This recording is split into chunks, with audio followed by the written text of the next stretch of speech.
Hi, am I audible clearly? Can you please confirm? Yeah, I can hear you. Okay, okay, thank you. So, just share the screen.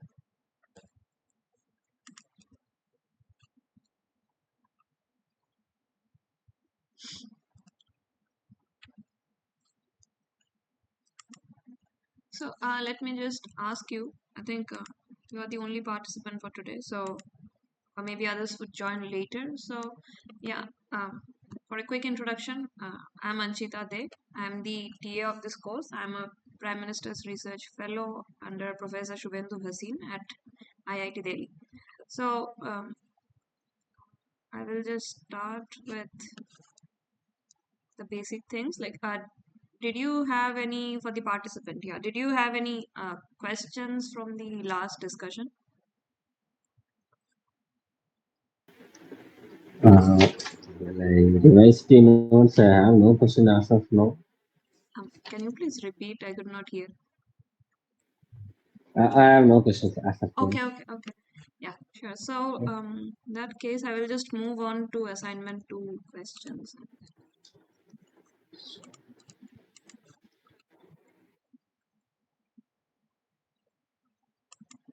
Hope it's working fine.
Okay, so let's just start. That was the question, right? So I just wanted to know, can you like see the solution of the already submitted assignment after the duration is over? Duration is still open. I think it's closing on tomorrow. Oh, okay, okay. So for the first assignment, yeah, I see. It was an extended time. Mhm. Okay, so we will go through the assignment 2 questions briefly, not all of them. I think, but before going through this, the class was mostly about model reference adaptive control. So just for a quick recap, um, so the MRAC or model reference adaptive control is like basically divided into two types: direct MRAC and indirect MRAC. And I believe in the class lectures, sir is focusing mostly for the scalar case and not for the vector one. So just to go through it quickly, given a plant x dot equal to ax plus bu and a reference model which is like xm dot equal to am xm plus bm r. So here xm is a different state which is a state of the reference model, and is assumed that for the given model, the reference model, since we want to track it, it's kind of understood that it would be a good model, otherwise there is no purpose of tracking that. So no purpose of tracking the state of that very model. So is here considered that am is less than 0 and the signal r, which is the reference signal, is a bounded signal, so it belongs to L infinity. And then it can actually be shown that if it's a bounded input, you will get a bounded output. And since am is less than 0, that means you would have e to the power minus, e to the power amt when you write the solution of the state xm. So that turns out to show that the state would eventually be decaying for the first component.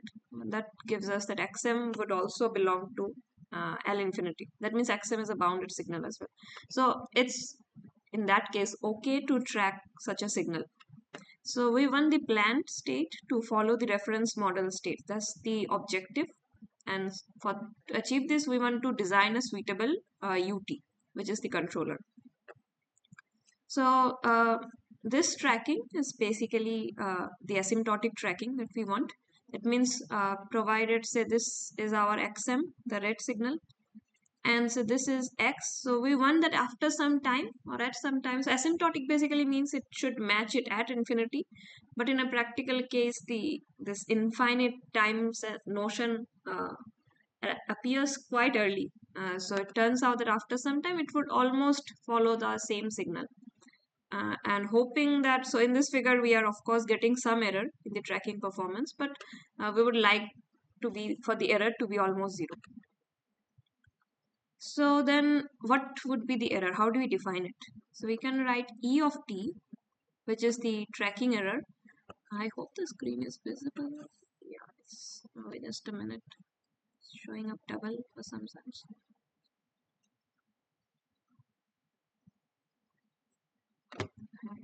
No, there is a way to, no.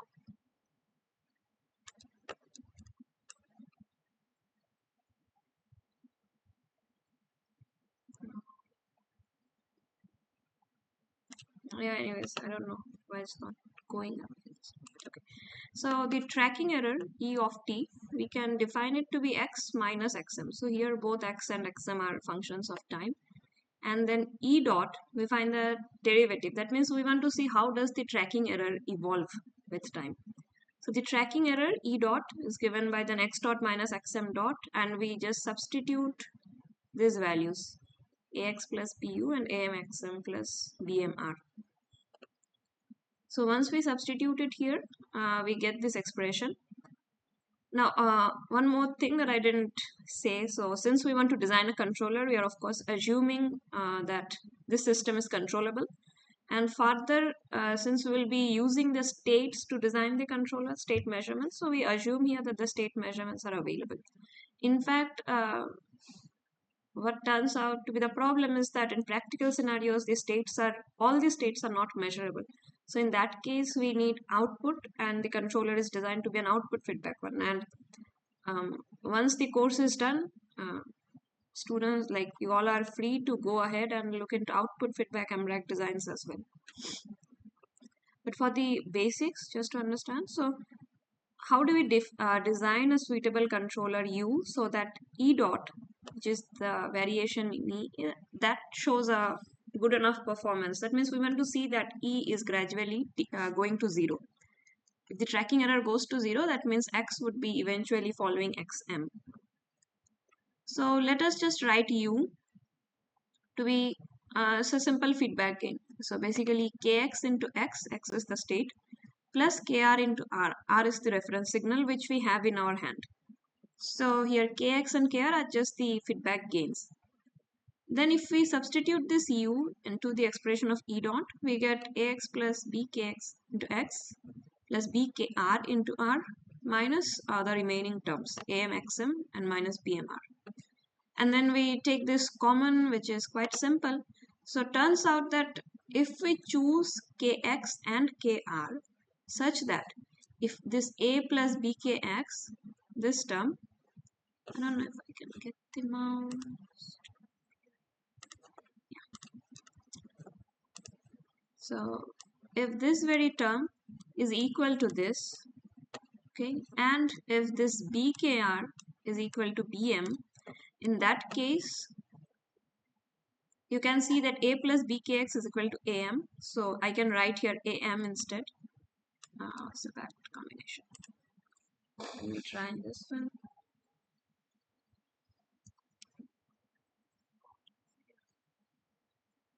Yeah, so if I choose this to be, then this would be equal to am, and so this term would be equal to 0. So this would completely go away. And if this is possible, then we can simply write sorry. then we can write that E dot is equal to AME. Why E? Because we have this X minus XM here.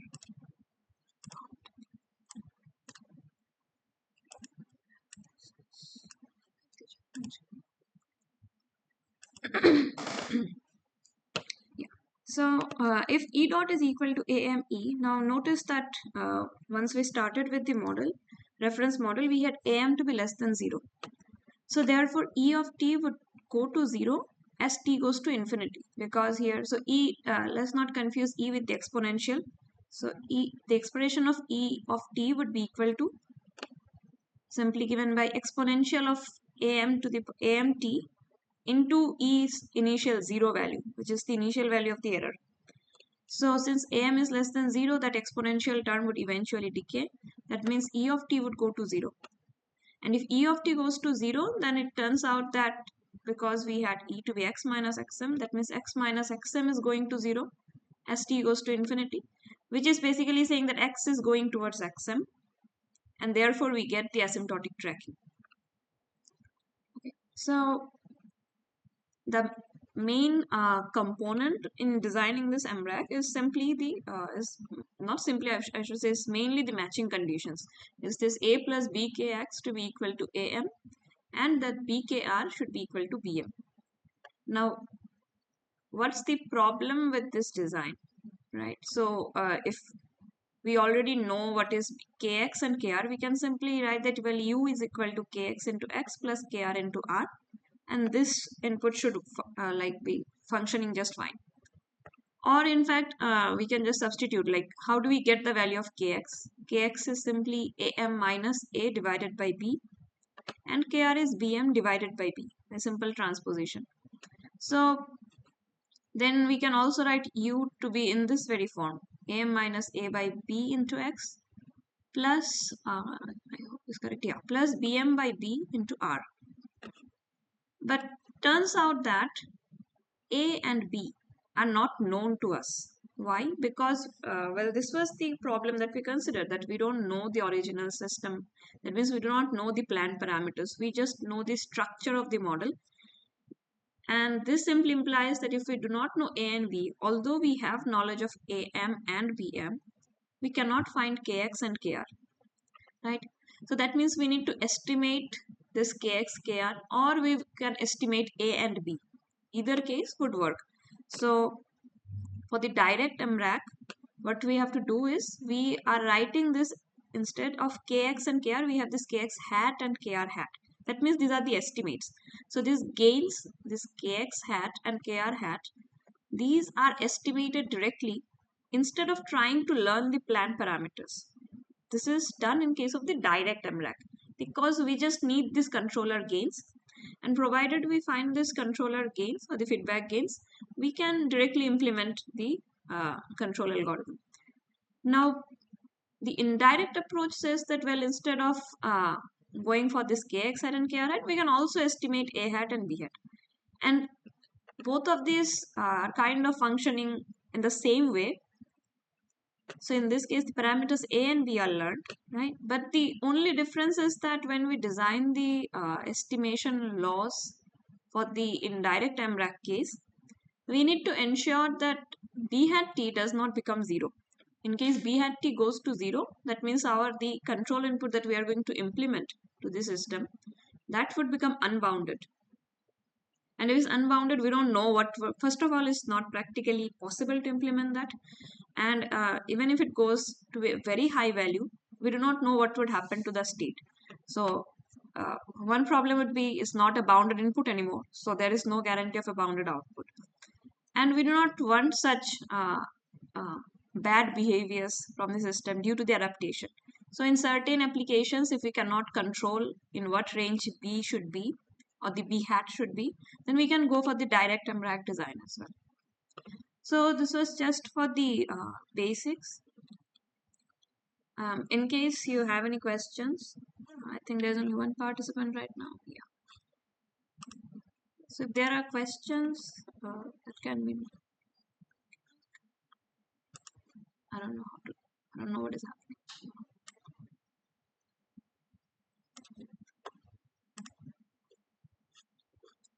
Okay. Yeah, so are there any questions?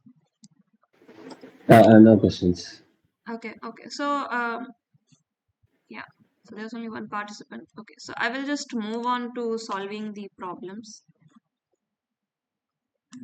This should be here.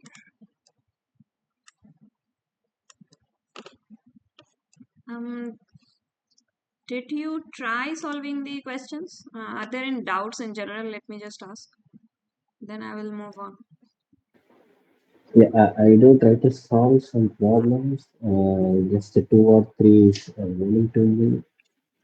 Can you please repeat again? Uh, Your voice is coming very hazy. I do try to solve the problems. I Okay, okay, think I need to complete three more. I think. Not okay, sure which one. Need to check. okay, okay. So the due date is tomorrow, I guess. Yeah. Yeah, yeah. Okay, okay, okay. So, I think let's just try to do it now. So, which of the following is not an example of a fixed gain controller? It's a very simple question because, well, MRAC was taught intuitively. If we have to go, MRAC was taught in the class, so the answer is going to be MRAC. But if we have to look into it, then, well, for PID, one usually tunes the controller gains well ahead of time. Same happens for the lead lag compensator and even for pole placement. We first find the gains, what gains should be implemented to achieve the desired performance, and then we implement the controller directly on the system. So that means the gain is already fixed. But in case of MRAC, we don't have a fixed gain, it rather keeps learning as time goes on by collecting data. Mhm. So MRAC is the answer. I think that's a very simple case. For the second question, these are also not that difficult. So I will mostly go for some of the numerical questions. That is not, yeah. So consider the LTI system x dot equal to 3x plus 4u. This is the plant model that has been given to us.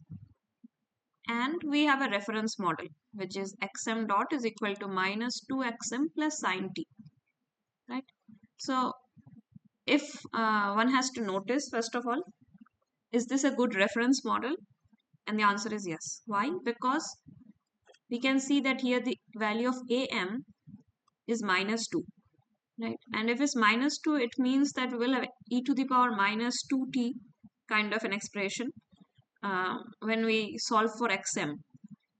So which says that the performance is good because it's a bounded kind of performance, and a component of it is also exponentially going to 0 with time.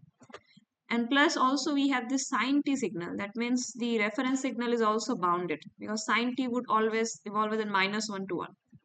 So this is a good reference model.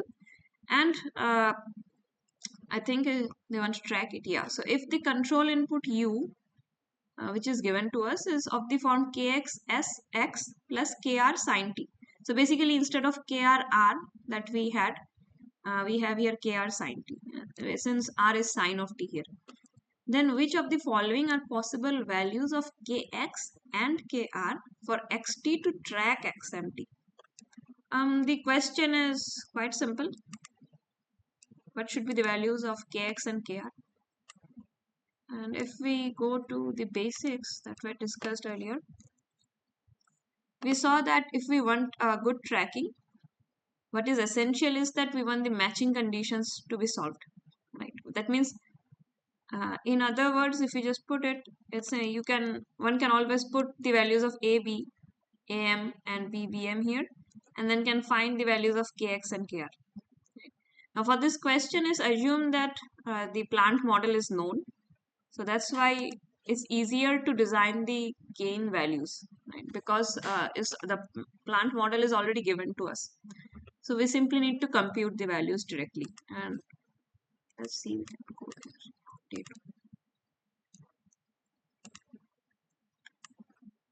Right. So given this LTI system, x dot equal to 3x plus 4u, this is our reference model with r being sine t. The control input is of this form. So we replace u here and we get x dot to be 3x plus 4kx into x plus 4kr sine t. That means if we just put it together, it's 3 plus 4kx into x plus 4kr sine t. So what should be the values of kx and kr for xt to track xmt? So we just, one way is that we find the error e dot and we write down the expression of it, then check for the matching conditions. And the other easier way is that, well, this is also same as looking at the matching conditions, because here this is a plus b kx and this is our am, which is minus 2. So for matching, if I want x dot's performance to be same as xm dot's performance, I want this 3 plus 4kx to be same as minus 2 and 4kr sine t to be same as sine t. In other words, the matching conditions just give you that 3 plus 4kx should be minus 2 and 4kr is here equal to 1. So then one can just do simple calculation and find the values of kx and kr. So this is easier because here the values of the plant parameters are given to us. And that means that we don't need to estimate kx and kr. We can exactly find the values of kx and kr. Right. So I think sir has also discussed the other factor that concerns in MRAC design, which is the certainty equivalence criteria. So just a minute. Let's see if I can.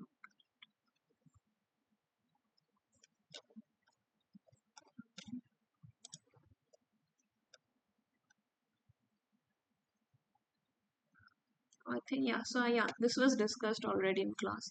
So the certainty equivalence controller was simply when we find the values of kx, kr, and we put u equal to kx, x plus krr, which is the exact case. But once we don't know, we simply put kx hat and kr hat. And the fact that we are kind of certainly saying that, well, the matching conditions are being satisfied, so kx hat and kr hat should be of this and this form. So that gives us the certainty, and then the equivalence, because we are trying to match it, that kx hat would be almost like equivalent to this. So we want the performance to be same as the performance that would have been achieved provided we knew the model parameters exactly. So that's for the first question. I think question number 3, right?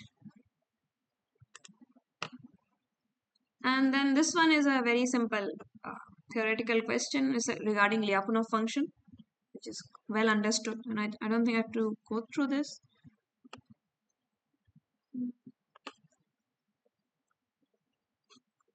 So question number 5 is also kind of easy. I think one can answer it now. So if theta c, theta p, theta c hat, theta p hat, the hat thing is easily understood to be the estimate of the true parameter, theta c and theta p.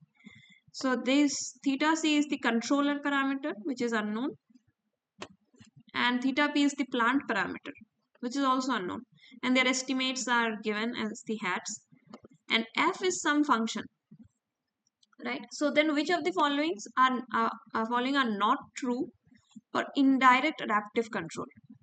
Now, f is not true for indirect adaptive control. So what is basically indirect adaptive control? In case of indirect adaptive control, we find the controller parameter as a function of the plant parameter. So we estimate the plant parameters first.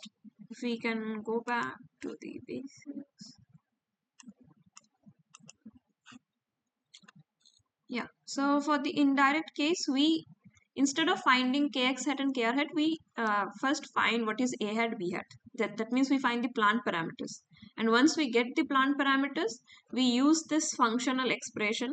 For the LTI system case, is very simple. It looks like this. It might take some other form in some other cases. For the vector case, because sir has explained, I think, only the scalar case in class. So for the vector case, it might take some other kind of formulation, some other kind of expression.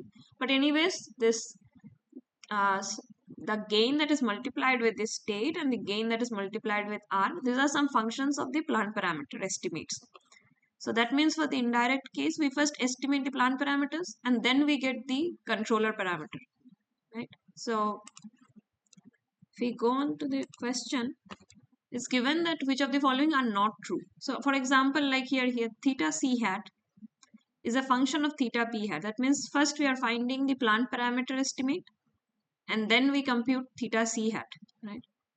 So which is in a sense saying that you're doing the indirect controller case, right? Because you don't get the controller parameter, uh, you don't get the controller parameter value directly, you find theta p hat. So I think that's, I don't want to give out the answer easily because I mean that should be clear enough, like what would be the answer here. So the idea is that we will first go for theta p hat and then we need to come to theta c hat. We don't find theta c hat directly. So it should be a function of something that has been given to us. So that's for this question. I think yeah, it's understood. Once you all go through the lectures, you can find the answer. Which of the following are valid reference models for MRAC? And by valid, we mean that, well, it should be a good model that one wants to track. There is no point in going for a model which is unstable, where the origin or the equilibrium points are unstable. There is no meaning in, kind of no meaning in tracking that unless you want to create um, an unstable performance for might be for some application. So for this course, we of course want either tracking or a good stabilizing performance. So yes, so we just saw it earlier as well.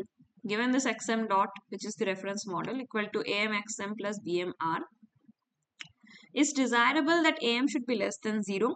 Why? Because we have this exponential to the power exponential of amt kind of a component in the first term once we find the solution for xm, and that would ensure the stability. And also r of t needs to be bounded.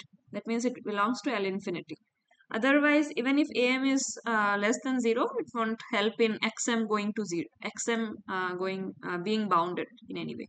So if these two conditions are met, then we have a Bibo stable system and it can be shown that xmt is bounded.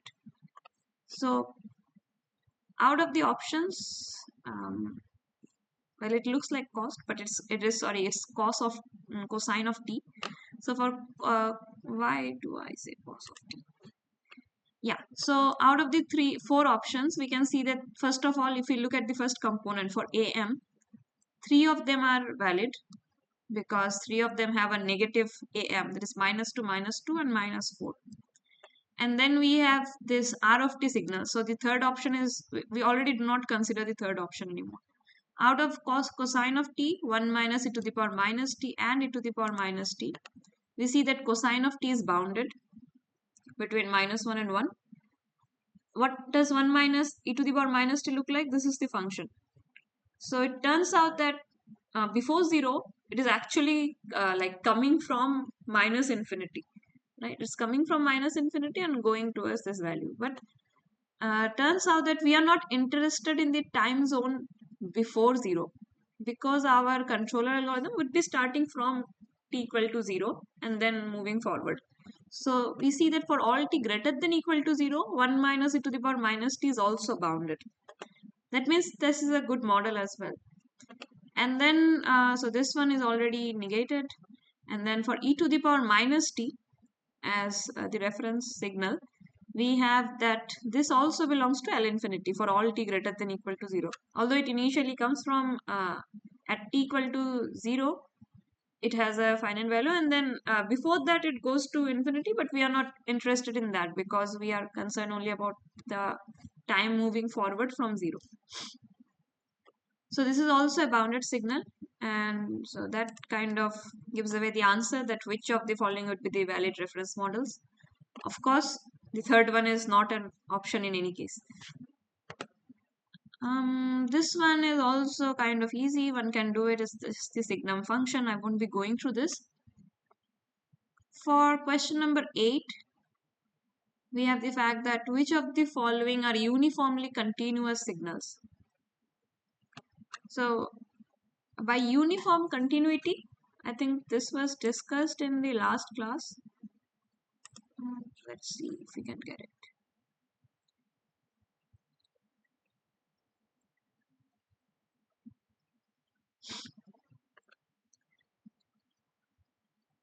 Yeah, so this was explained in the previous video that for uniformly continuous signal, suppose a signal is given to you, f of t, and it is asked whether f of t is uniformly continuous or not.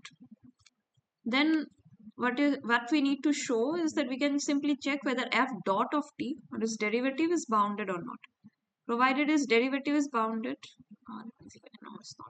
If its derivative is bounded, then it ensures, or this is like a sufficient condition to ensure that the given signal is also uniformly continuous, right? So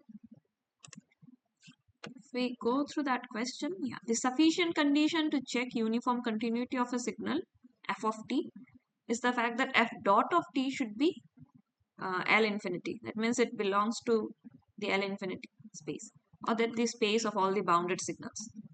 So, in fact, this L infinity and L2 thing, I'll be just going through this later. But for now, let's just see, or maybe we can go through it first. What do we mean by, for a quick recap, what do we mean by L infinity, L2, L1, all this? What are the symbols? So these are simply some norms. And a signal x of t, any signal x of t, we say that it belongs to LP if the LP norm exists. And what is meant by the LP norm? LP norm is this very definition. That means you take the modulus of that signal and raise it to the power p, integrate it from 0 to infinity, that means over all the positive time interval, and then take like bring it down by the power of 1 by p. And then if this is if this, so this is the LP norm of the given signal x of t. And by saying that it exists, we just mean that, well, this should not be an infinite value, this should be a finite value. If it's a finite value, then we say that the LP norm exists. And then we just simply write it, instead of saying every time that, well, this LP norm exists for the signal, we simply write that x of t belongs to LP. So turns out that if this value is like less than infinity, then we can instead also simply write it without the 1 by p power, and just check for the integration from 0 to infinity over, just a minute, someone has to join.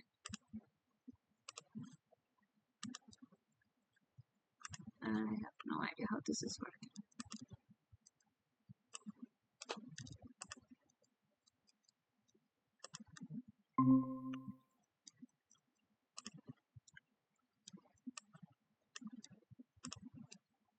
Yeah, so I hope I was here.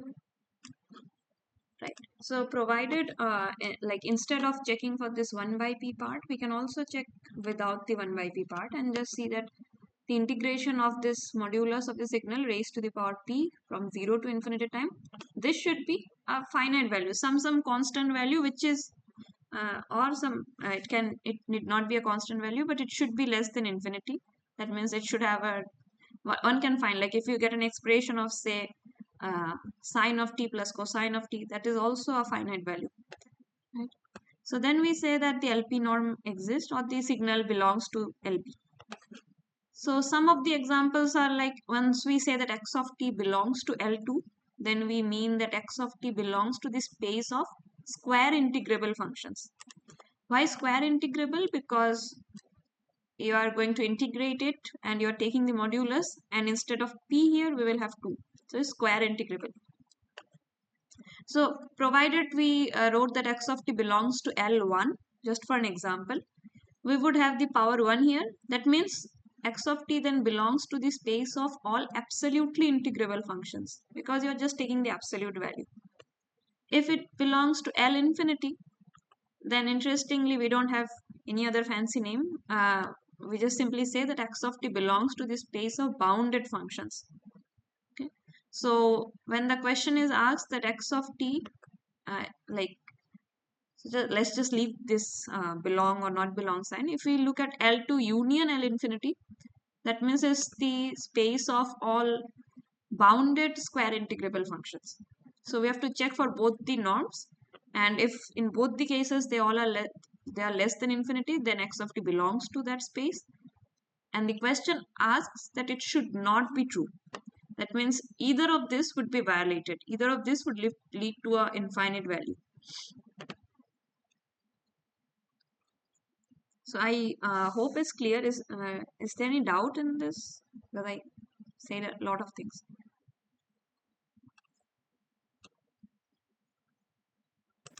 It is clear. Okay, so we will just check some of the options. We have x of t to be equal to sine t. Now, you can go ahead and check for the L2 norm thing. But if we quickly go for L infinity, is understood that this signal is bounded, right? Sine of t is bounded. But what about L2? That needs to be checked.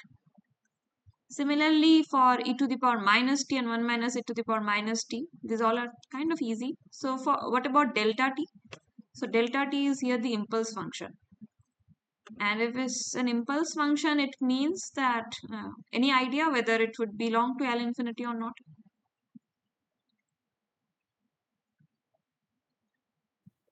It shouldn't be since it has a very high value at 0. Right. So that means it doesn't belong to L infinity. And if it doesn't, so if either of the conditions are not satisfied, there is no point in going ahead and checking it. So yeah, delta t doesn't belong to L infinity.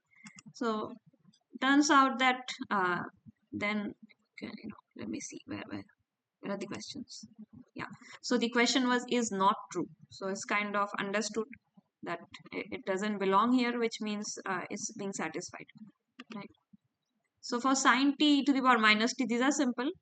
One just has to take the modulus, raise it to the power 2, and then do the integration. And we are at the last question. So it's also kind of an easy one, where we talk about the indirect MRAC case.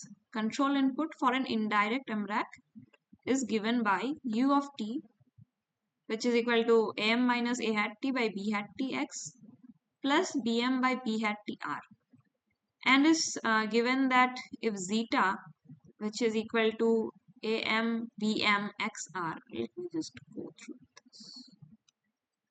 Yeah, it's just a true false question, right? So ut is given here, and then zeta is this is a vector of some signals given by am bm x and r.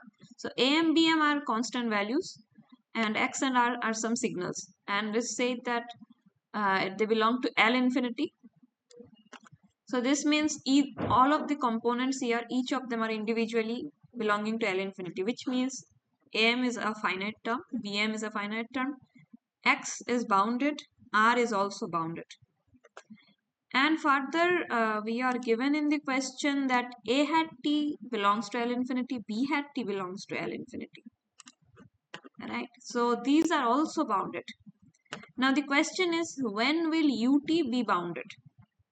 So this is bounded, this is bounded, this is bounded, this is also bounded, this is bounded, x is bounded, r is bounded, everything here is bounded.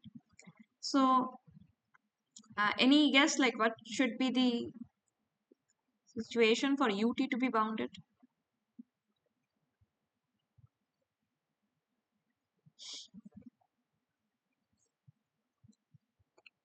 So we have something in the denominator here, right?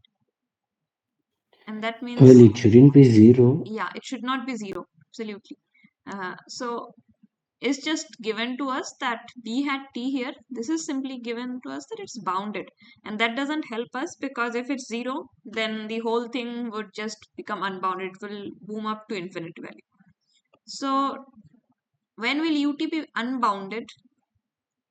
And in that case, that is our question. But notice that in case for ut to be bounded, this things has to be satisfied. So all of this should be bounded, like am should be bounded, a hat should be bounded, x should be bounded, bm should be bounded, r should be bounded, b hat t should satisfy that condition that it is not equal to 0.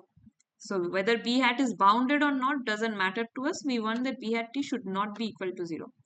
So this is then not a sufficient, whatever condition is given to us, it is not sufficient for ut to be bounded. And then it's clear that the Answer is of course false, because we cannot conclude that ut is bounded only by b hat being bounded. We want b hat to be not equal to 0 as well. Okay, so yeah, that's all for the questions here. If there are any doubts, you can let me know. I can uh, go through the questions again or go through some other examples if required.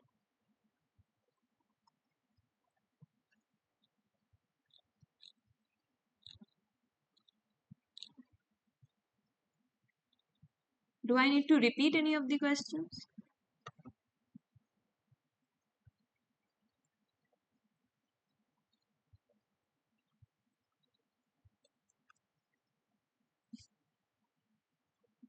It is fine. Okay, so yeah, in that case, that's it. I don't have any other content for today. I hope you can go through the lectures and submit the assignment is due by, what's the date? Yeah, it's due by tomorrow. So I hope that's easier resolved. So yeah, if there are no more questions, then I can maybe stop the session here.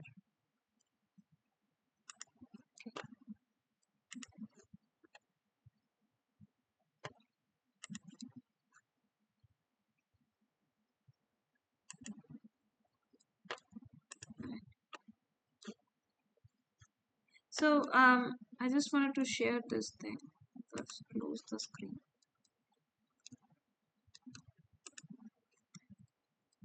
For the next topics, sir is mostly going through MRAC, and then for adaptive controller design, command, which is command tracking basically.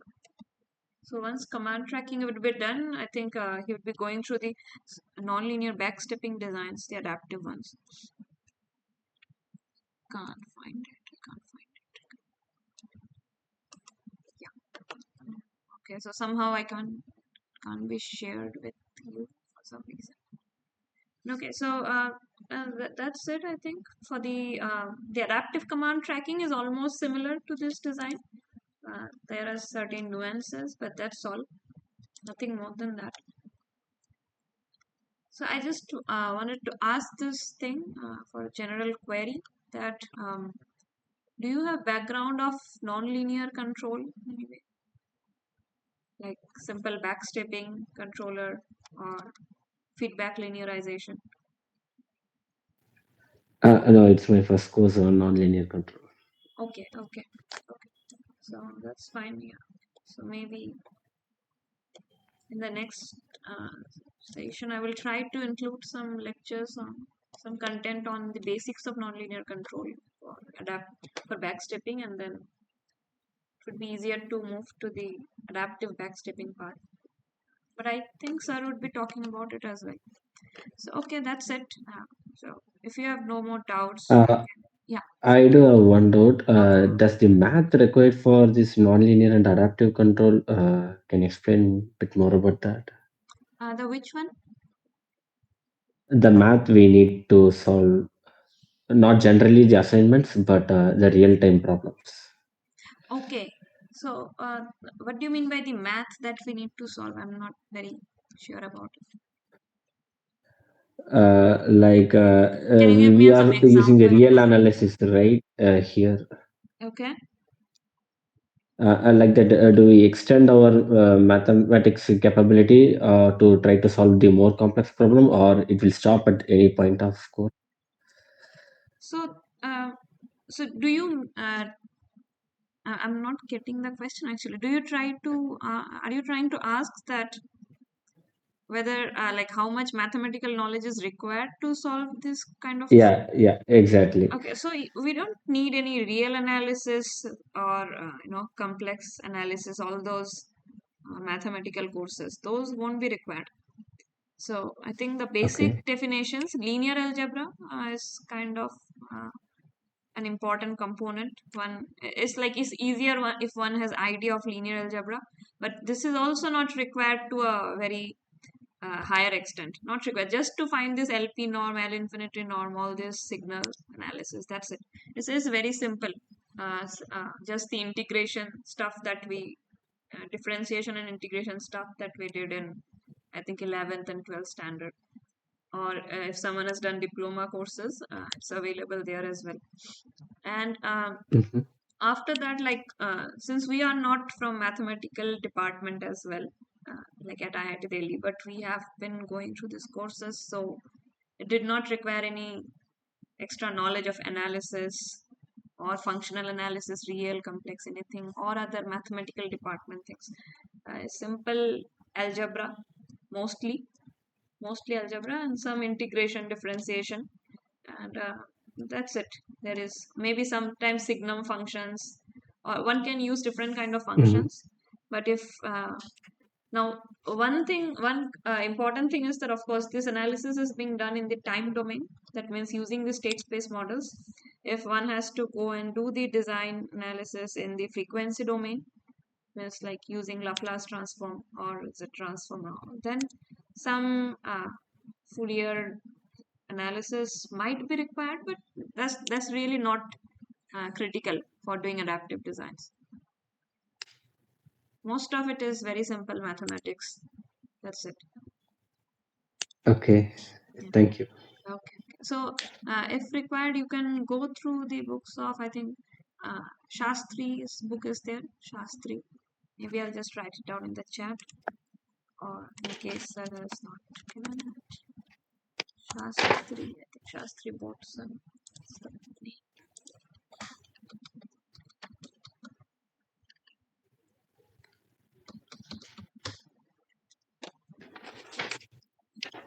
So Shastri Botson is there, or you can go through Anna Swami's book. They do talk about the frequency domain analysis and then the design that follows, but that's it. There is no critical knowledge because we've been working on it for a long time and we didn't require any specific mathematical knowledge that is required other than simple class 10th or 12th understanding maths. Okay. Yeah, yeah. Just maybe That would be if do you, easy. yeah, yeah. Can you please repeat? No, that would be easy for me to Okay, continue. okay. Yes, yes. It's not that complicated. So do you have any control background? I just wanted to know.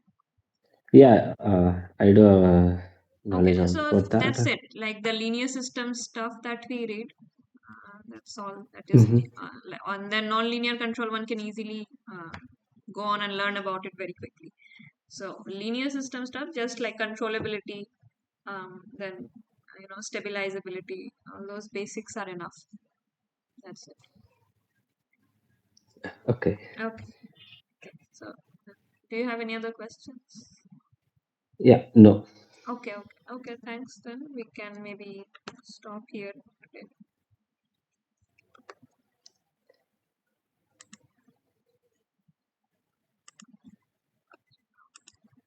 Else, yeah.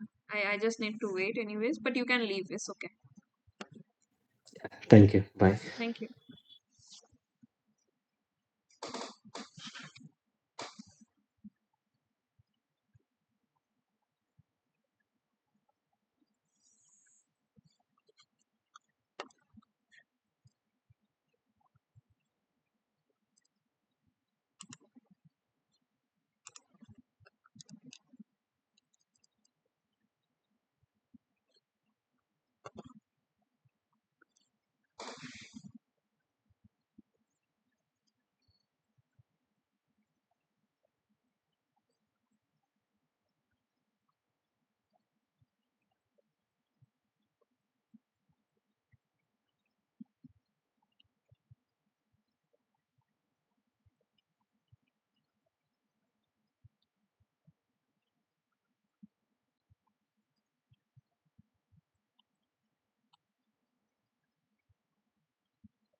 Okay.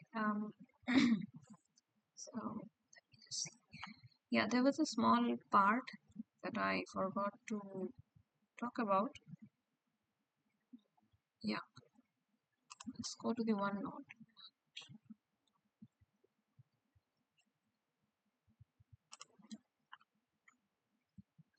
Yes, so this was skipped by mistake. So we were talking about got it right here. So we were talking about uniform continuity, and then what would be the sufficient condition to check uniform continuity of a signal f of t? It is to see that f dot of t belongs to L infinity.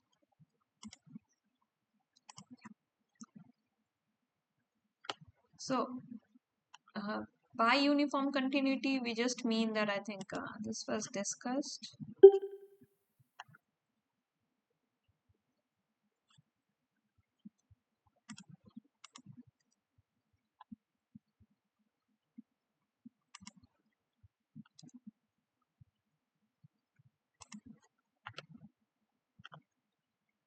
So let me see, where did we discuss it?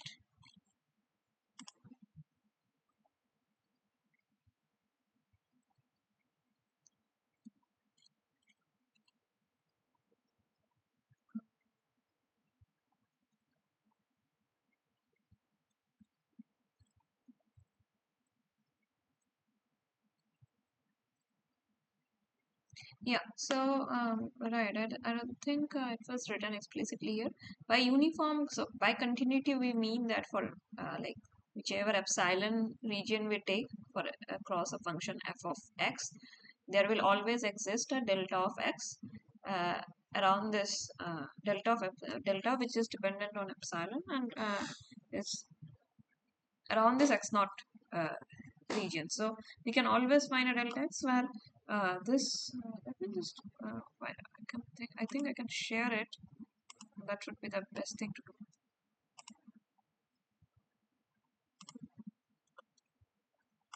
Screen share.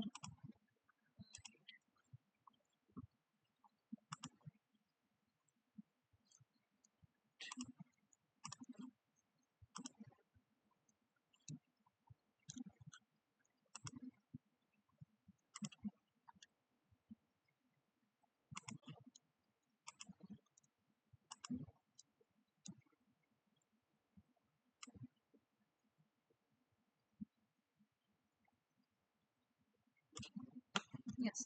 So first of all, if we just go through the question, which is simply saying that well, yeah, the sufficient condition to check uniform continuity is that f dot of t should belong to L infinity. And if it belongs to L infinity, then how do we check it? Let's go through the options. The first option is f of t is equal to e to the power t. And therefore we have, if we take f dot of t, we again get e to the power t.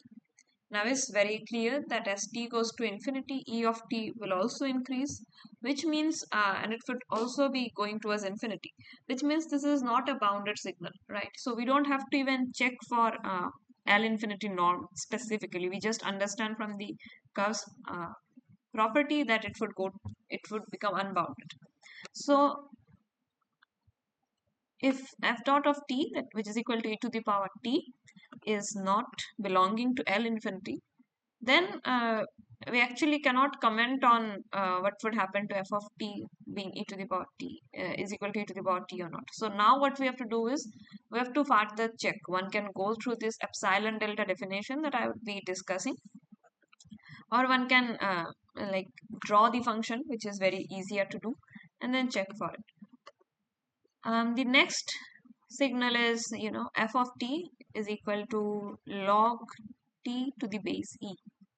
So f dot of t is equal to then 1 by t, and then we see that at t equal to 0, f dot of t is actually equal to infinity. That means it is unbounded at the 0th value as well. So if f dot of t is equal to infinity, then at t equal to 0, which means it is unbounded, which means f dot of t doesn't belong to L infinity. And if it doesn't belong to L infinity, we cannot comment on uniform continuity of f of t directly. So one can, of course, now go through the delta epsilon definition. Let me just check for a moment.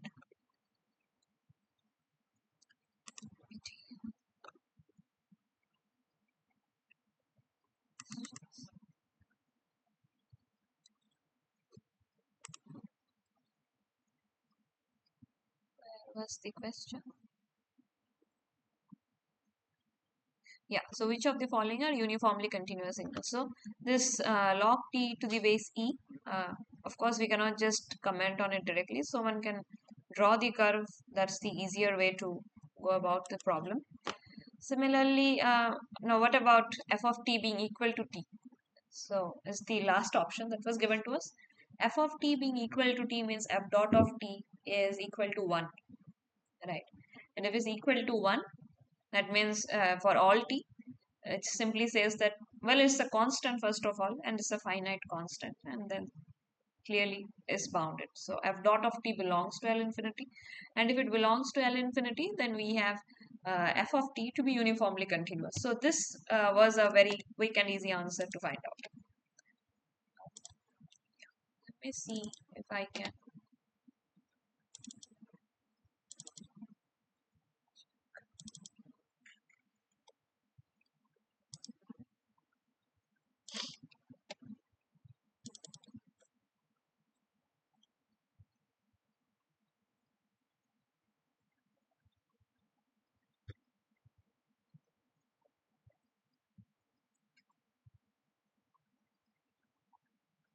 Yeah, okay.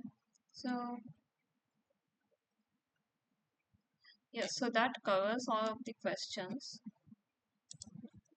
that I had wanted to discuss about. Of course, we did not talk about question number 7, which is simply a signum function, quite easy to follow. And then signum is just talking about to you the sign of the sign of the given value. If it's either is plus 1 or is minus 1.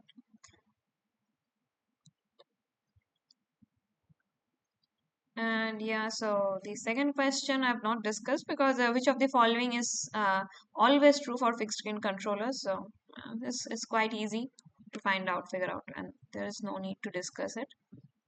And then question number 4 was also not discussed, but again, that's quite simple. A positive definite function v of x is called a Lyapunov function when one knows. So when is it a Lyapunov function? First of all, we choose a candidate Lyapunov function, and then we say that the candidate Lyapunov function is a Lyapunov function provided v dot satisfies certain criteria, right? So that's the criteria that one has to choose.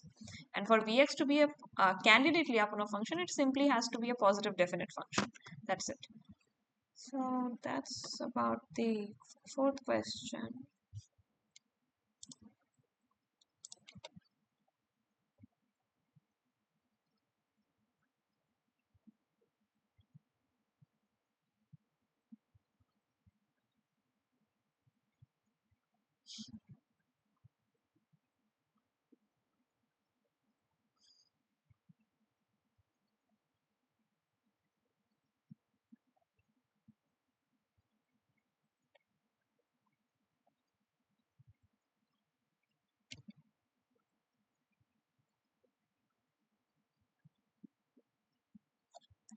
Yes, so that's it.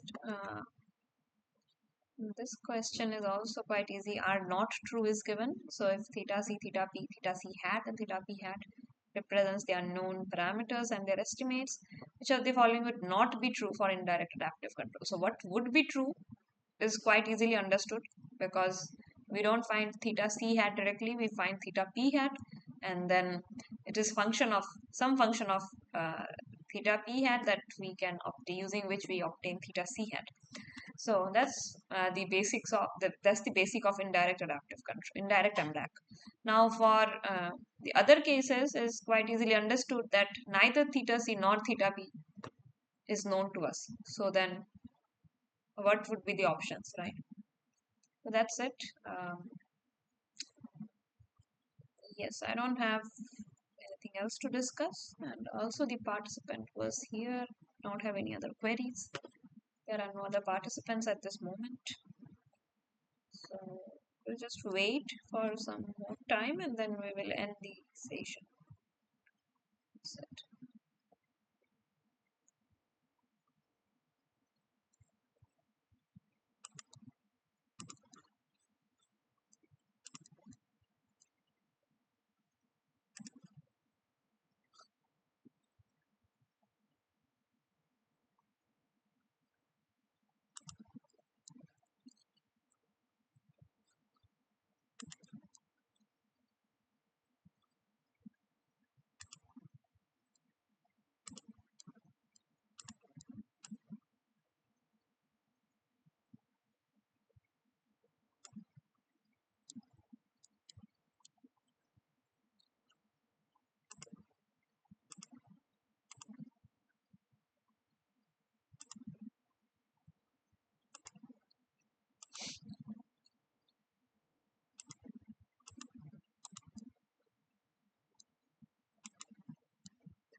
So there are no more questions, of course, and there are no more participants in this session. So in the next tutorial, we'll be talking about some parts of MRAC, and then we will move on to the adaptive command tracking problems. So I think uh, that would be it for, let me just check still. Yes, adaptive command tracking, MRAC, certain parts of MRAC would be there. And then we have the robust model reference adaptive control. So robust MRAC, how do we robustify it provided there are also additive disturbances or uncertain, other kind of uncertainties except the parameter uncertainties in the model. And what do we do if there are parameter drifts while we try to learn the gains and then implement that very controller? So how do we prevent all those scenarios, situations? For example, I think the roads case would also be discussed where an aircraft went completely uncontrolled because there was a parameter drift in the adaptive due to the learning law that was being implemented. So that would also be discussed, hopefully, and then we will look into some of the questions for assignment 3, and which is of course due on 12th of February. So our next lecture would be on 11th of next tutorial would be on 11th of February. So yeah, that's it. I think I will end the session here. Maybe I have. So yeah, that's it mostly. I'll just wait for certain amount of time in case there are further doubts. Then leave.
Okay, so we will be stopping the session here. There's of course no more participants would be attending within the last 3 minutes. So that's it for today. We will meet at the next session, which would be on 11th of February. Thank you.